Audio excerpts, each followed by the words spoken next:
So it's running back week over on Panther-Lair.com. We're going position by position because we're inside of 10 weeks until training camp starts. We try to count back from the start of training camp, but go back 10 weeks for the basically the 10 positions: quarterback, running back, receiver, tight end, O-line, DN, D-tackle, linebacker, corner, safety.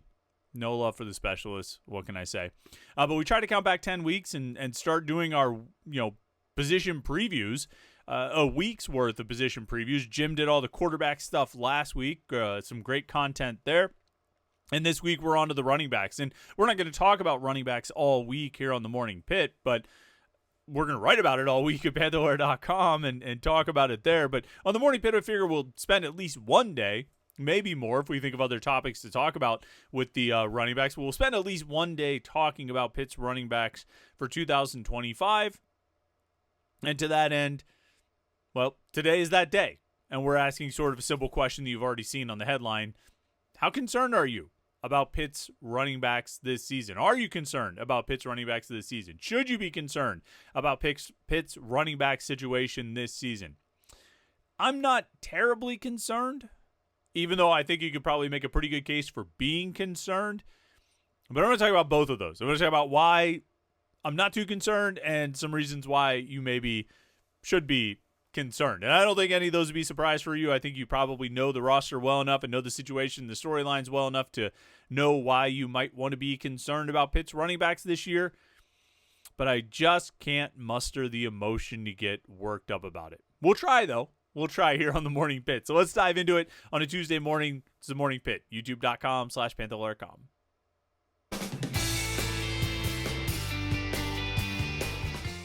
Yeah, it's Tuesday here on the Morning Pit. I hope you had a nice long weekend.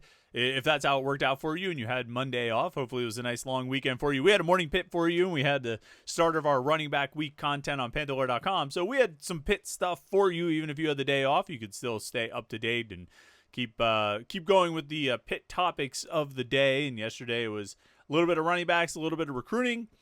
Between the Morning Pit and the running back article on Panther-Lair.com, and then today will be a little bit of running backs on both ends here on the Morning Pit and running backs on Panther-Lair.com or whatever else we come up with. It's we're hurtling through May. It's the 27th already, and Pitt will have official visits next week. So we're going to be building up to that. They'll have a prospect camp this Sunday, and then they'll have official visits next weekend. We'll be building up to that and getting ready for everything that's about to unfold with all the fireworks that are on their way.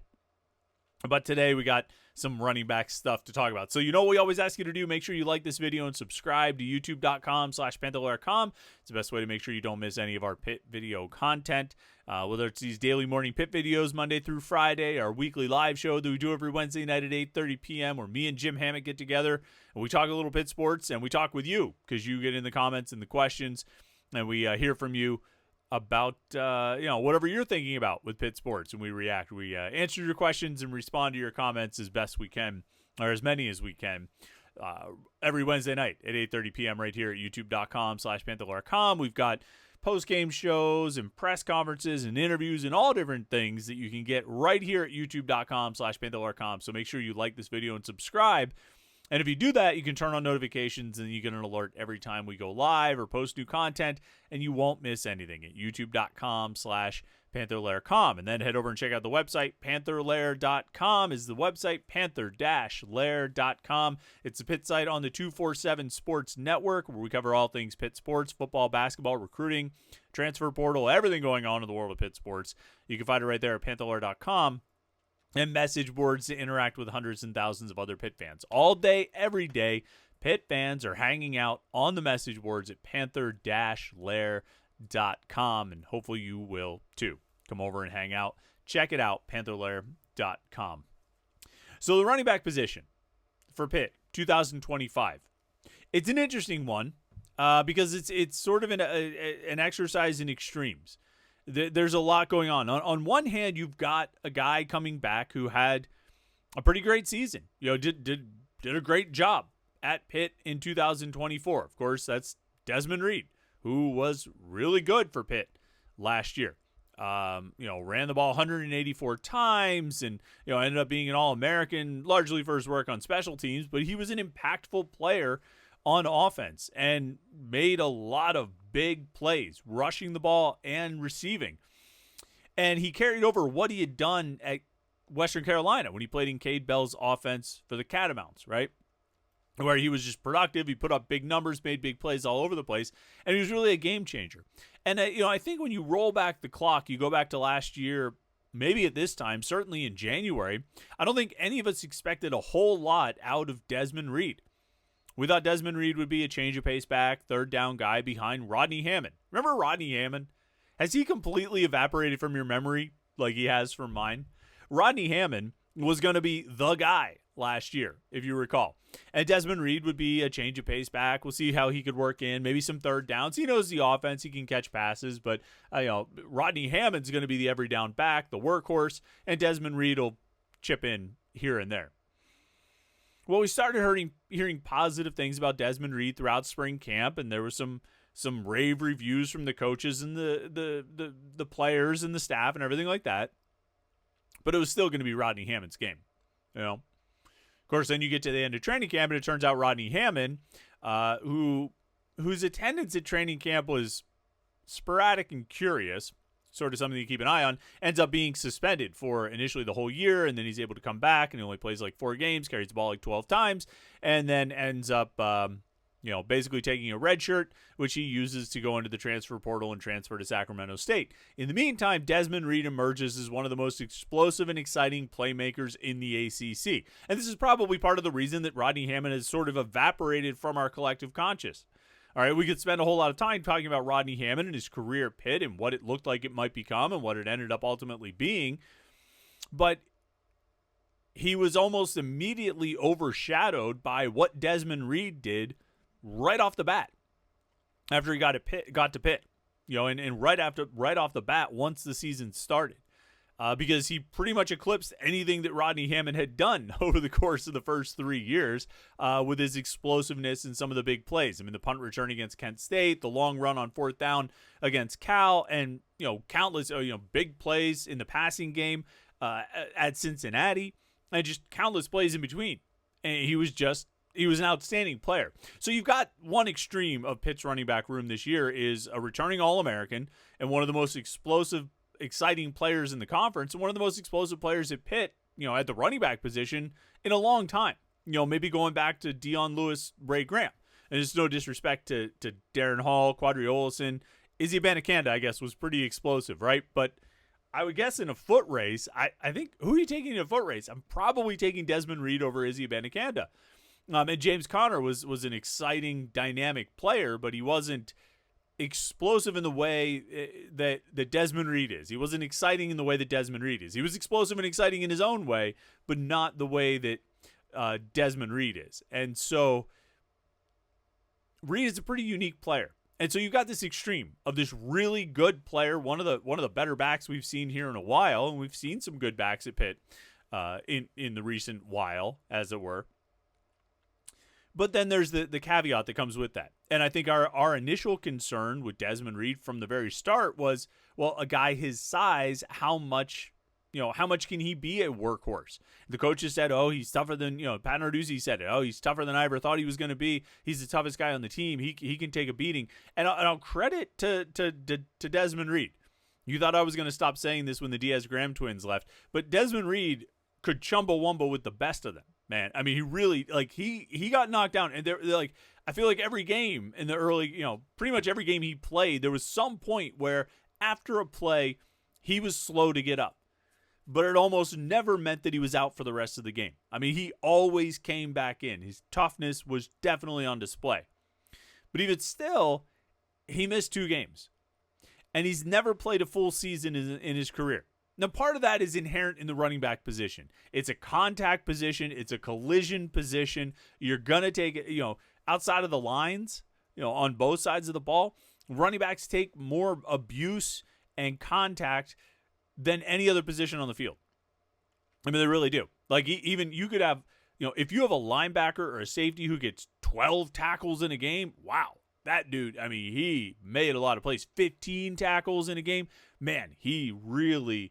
that dude had a big game, a lot of contact, played really physical. Running backs carry the ball 20 times in a game, and they might score 2 or 3 touchdowns. They might go out of bounds a couple times, but they're getting hit 15 times a game just on the handoffs, not counting the receptions, not counting the pass blocking, not counting any of those other things that they're going to end up doing.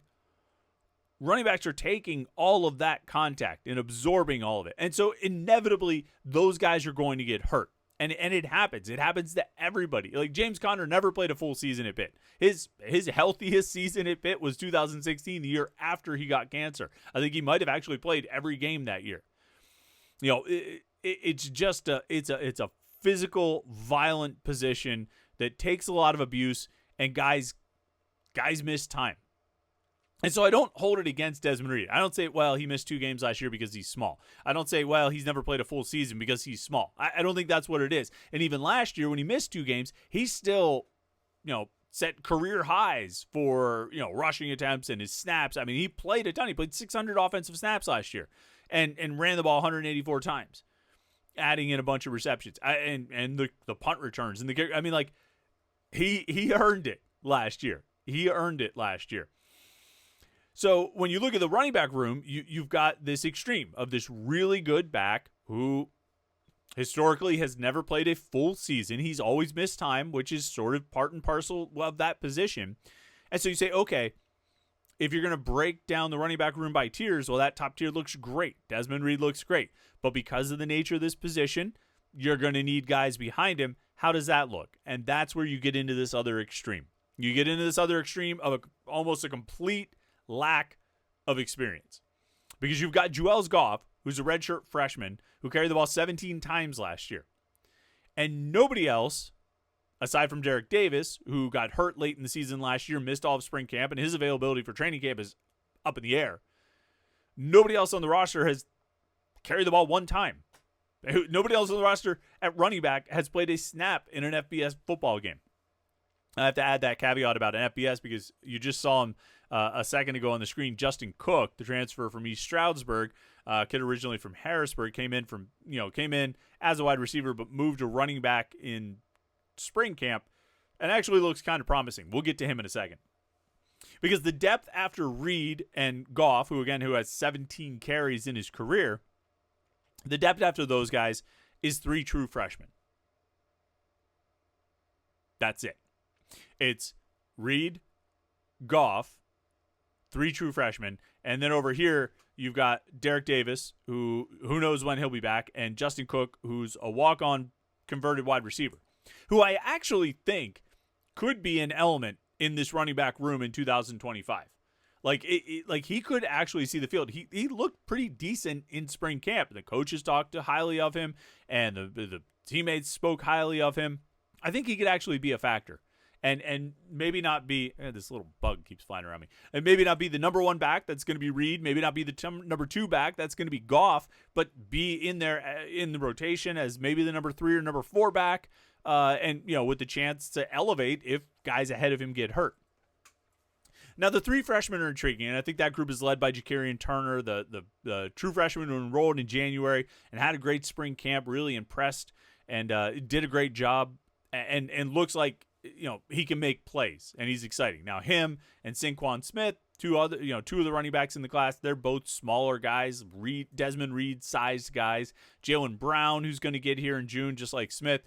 Brown is a bigger back. I'm not sure, we'll see how that factors in.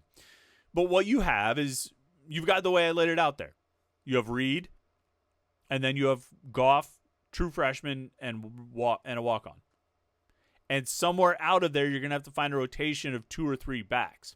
Now, what's interesting is when I looked at Pitt's running back production last year, I kind of thought I was going to say something like, well, they're going to need at least 3 backs to carry the ball 50 times. Well, that's not what they ended up with last year. They ended up with Reed carrying the ball a ton, and everybody else, whether it was Rodney Hammond in the brief amount of time that he played, Juelz Goff in the brief amount of time that he played, Derek Davis here or there, Daniel Carter here or there, and it was spread out among 4 guys, but nobody really had more than 20 or so carries.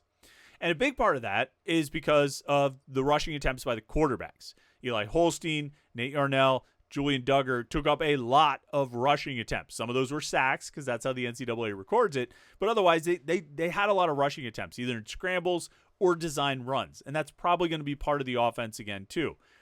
So if you've got quarterback run as part of the offensive game plan, and you're going to be calling those plays to balance out your passing attack, does that put less pressure on the running backs, that you need less of a deep rotation at running back because you're not going to be counting on the running backs for the entirety of your running game?